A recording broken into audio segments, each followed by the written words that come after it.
افضل ہے یا صاحب قرآن؟ اور جشن نزول قرآن ہم مناتے ہیں لیکن جشن میلاد کیوں نہیں مناتے؟ اس بیان میں ان دو سوالوں کے میں آپ کو جواب دوں گا. اس بیان کو آخر تک لازمی سنیے، انشاءاللہ تعالی آپ کو بہت کچھ سیکھنے کو ملے گا. اس بات میں کوئی شک نہیں کہ قرآن مجید اللہ تعالیٰ کا پاکیزہ اور مبارک کلام ہے، اور اس کا نازل ہونا ہم گناہگاروں پر احسان عظیم ہے. اور اگر اس کے ایک لفظ کا بھی ساری زندگی شکر ادا کیا جاتا رہے تو وہ بھی کم ہے.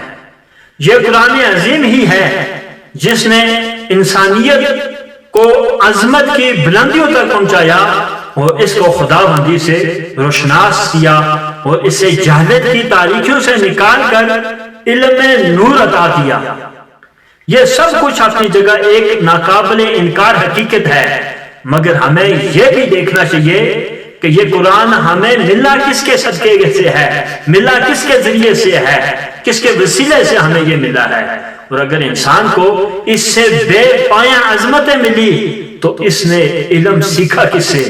اور جس قلب اطہر پر یہ نازل ہوا اس کی عظمت کیا ہے؟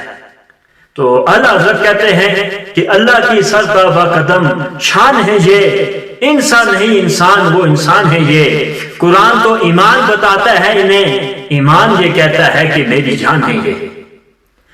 جس کے ذکر اور خلق عظیم کو بیان کرنے والی کتاب کے اترنے سے رمضان المبارک کو اتنی فضیلت عطا ہوئی کہ اس کی ایک رات 1000 مہینوں سے افضل اور اعلیٰ ٹھہری، اور تاابد اس کی یہ عظمت و شان لیلۃ القدر کی صورت میں قائم اور دائم رہے گی. اور جشن نزول قرآن منانا انسان کے لیے اس کی عظمتوں کی بلندیوں کا سبب بنتا رہے گا. تو اس ماہ مقدس یعنی ربیع الاول کی عظمت اور فضیلت کا کیا عالم ہوگا جس کو صاحب کتاب محبوب دو عالم حضرت محمد مصطفیٰ صلی اللہ علیہ وسلم کے ماہ میلاد ہونے کا شرف حاصل ہوگا. اور خاص کر وہ دین، وہ گھڑی، وہ لمحہ کہ جس میں وجہ تخلیق کائنات محبوب رب کائنات اس دنیا میں جلوہ گر ہوئے، اور اس کی عظمت و شان کا اندازہ کرنا جو ہے انسانی فہم و شعور کے لیے ناممکن ہے. تو اس لیے شاعر کہتا ہے جس سوہانی گھڑی چمکا طیبہ کا چاند، اس دل افروز ساعت پہ لاکھوں سلام.